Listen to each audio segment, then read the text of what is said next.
Want to stay in the know regarding the network? You should join that mailing list. Visit cwfnetwork.com and sign up today because you should know. The new age of talk radio. Welcome to the CWF Network. Hey, can I get a popcorn? Can I get that popcorn with that extra butter? You got Twizzlers? You want to watch a movie? The show that discusses movies with the people who love them. Come get a piece of the bigger picture. It's your girl, DS Walls. I'm trying to catch these views from the back row. Cut. Welcome back to Views from the Back Row, a movie podcast providing you with the real perspective on the movies. Just so you know, you can only find this show on the CWF network, where we bring you big content in small pieces. If you do not remember, I am your host, DS Walls, and I am so excited to talk about the movie we are going to talk about today. If you did not know, I'm about to let you know that Michael B. Jordan's new movie, Without Remorse, came out on Friday, and boy was it a watch. Now, action films are not necessarily something that I would usually watch, but it is an action film with a black lead, which I'm always hungry for, which I feel like is rare to see unless it is Denzel Washington. So I definitely wanted to give it a go. Now, jumping right into it, I'm going to just say that there are going to be spoiler alerts. I really thought about how I can address this whole movie without spoiling anything, and I don't think it's possible. So if you have not watched the movie yet, let me just start off by saying you should watch the movie. Go watch the movie and then come back and join the conversation because we're about to talk about it. Okay, so Michael B. Jordan. Yes, this movie stars Michael B. Jordan, Jodie Turner-Smith, Lauren London, and Jamie Bell. And it is a book-to-movie redo of a Tom Clancy 90s novel. Clearly, the original book was intended for it to be played by white people, based off of names alone. I mean, Michael B. Jordan's character's name is John, his wife's name is Pam, and his team lead's name, like his lieutenant or whatever, her name was Karen. These were all very white names. The man who wrote the book was very white. It's nice to see them putting black faces in it, but I just wanted to pre-warn you on that. Okay, so what's this movie about? This movie is about a former soldier whose wife and daughter are killed, who then goes on a relentless revenge plot. Now, this storyline isn't anything new. What makes it a fresh watch is Michael B. Jordan. I don't know what it is, but he is really good at playing anti-heroes. I mean, if you want to talk about Killmonger, and now we have him playing this role of John Kelly, he's really good at bringing an emotional side, heart-pulling side to a character that otherwise really shouldn't be rooted for.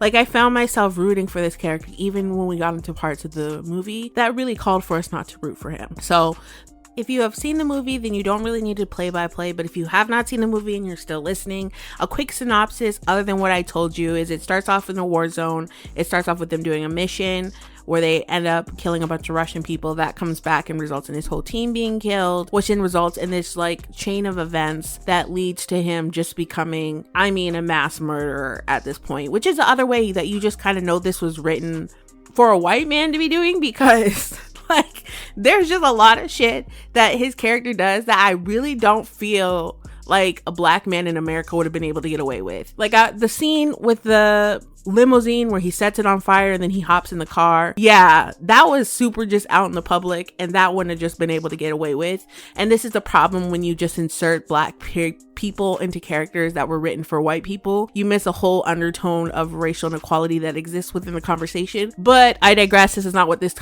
conversation is about. Let's go into other parts of it. The main villain that it seems like what they lead you to believe at the beginning is Ritter.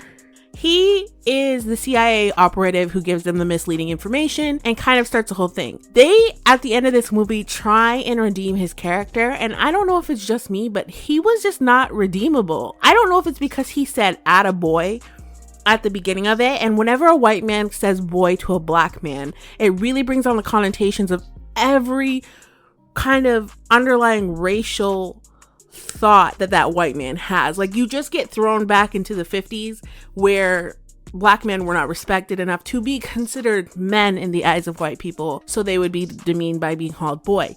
That is the vibe I got from him. I was like, he's racist. You can't tell me he's not racist. And then at the end of the movie, they try to redeem him. And I was like, this was not a character arc y'all built into this, okay? I don't like Ritter. I don't care that he's not the one real main villain. I'm not a fan of him. You're not going to make me be a fan of him. So that was really awkward. And I think that was the whole problem with this movie. Not to say that I didn't enjoy it and that it wasn't a worthwhile watch, but they had real struggles with creating character arcs. Like Michael B. Jordan's character, he starts off as this person who clearly believes in good or bad. I mean, the best line out of the movie came from his speech about how he's no longer that person. And I'll get to that line later. But he starts off with this character who's really morally straight. And because of his wife's murder, he kind of becomes a bit crooked.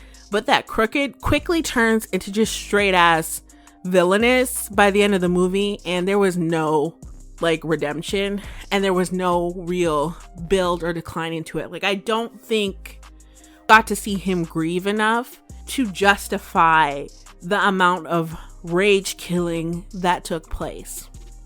So by the time that they kind of get to Russia for him to enact his revenge, they realize that it's one of those double twist movies. That's not really surprising because this kind of happens in a lot of action films where they mislead you into who's the villain to show you who the real villain is. They did that, and it resulted in them needing to escape. And he, because he's very, I don't want to live anymore, wants to sacrifice himself, which is fine. But him going from sacrificing himself to murdering 50 people was 0 to 100. We had no chill there.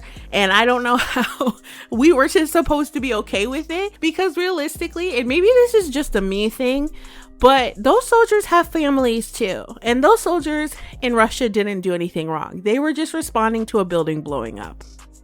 And the police officers too. So you just killing all of them was just real shady. And also you being black and not being easily identifiable in a crowd was also real shady. It was just real. There was real plot holes in that whole ending section of the movie that I don't think were ever properly addressed.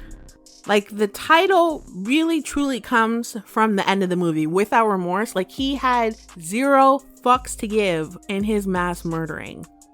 And so that's where the real issues with the movie come from. Don't get me wrong, they had some great parts to it. The fact that his superior was a black woman was a great part. What he brought to the character and the fight scenes were fantastic, but it really lacked substance in the way that it built its characters up. And I don't know if it's because this book was written in the 90s or if it's because it's a book to movie and book to movies are always failures, but there was a real lack of accountability in creating a new version of somebody we've already come to see. And I think that's where the movie falls short. But with all of that said, it did have some really beautiful lines, beautiful speeches. When he is sitting in the prison cell and he is talking to Karen and he says, "We served a country that didn't love us back.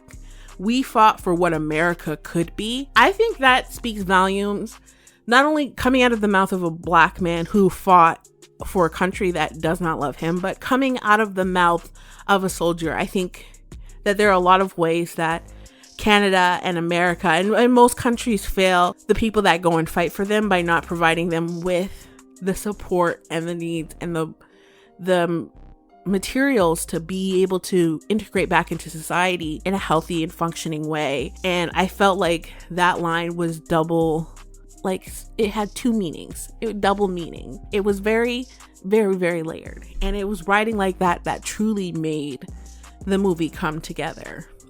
So if you watched it, they kind of set it up for a sequel. Would I watch a sequel? Yes, I'm committed to it now. Will most people watch a sequel? Probably not, because I don't think this movie's gonna do well, but I hope it does well. I hope just in supporting scene, because if we're being realistic, we've seen 1,000 movies with white guys playing this exact character with the exact same storyline that have gone on to mass success, and I've not noticed much difference. So let's hype it up for our black people. Let's let's show support and love for something, even if it's a bit, I'm not gonna say mediocre because it wasn't mediocre, but if it's a bit under the great level, I think we can still hype it up a bit. So with all of that said, I think I would give this movie a 3.5 out of 5. I don't want to give it a 4 because I feel like a 4 is like really good, but I don't want to give it a 3 because I don't feel like it's mediocre. Like I don't think it's middle of the pack, but I also don't think I'm going to remember it tomorrow. I also want to note before I end this off that I thought it was so funny that the villain, when he was giving his speech about why he felt justified in creating all of this turpitude within his country, he said that the country is recently divided and they're fighting against each other because they don't have a bigger enemy to fight against. And I just thought it was real ironic, a white man saying that, because to think that this country is recently divided and not continuously divided or more publicly divided is to just show a stance of ignorance. And that kind of just made it really hilarious that he was trying to present his justification for murdering people by saying that he needed to bring us all together, when really we ain't ever been all together now, if we're being real about it. Okay, we came into this country divided and the country's gonna stay divided, and that's it. But go check out the movie. Big ups to Lauren London for returning to acting. I don't think I've seen her in anything in a while, and I don't know if this movie was filmed before Nipsey Hussle died or after, but I'm happy to see her back out there. I hope she continues to get roles and do things. I think she did a great job in her role, and she's very believable as his wife. But yes, thank you for tuning in.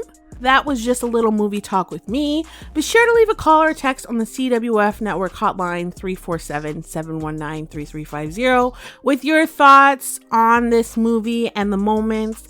And be sure to follow me at DS Walls and also follow the network at CWFP_. But let me get out of here. I have been your host, DS Walls, and these are my views from the back row. This is the CWF Network, where we bring you big content in small pieces. Follow us on Instagram at CWFP_. Okay, bye.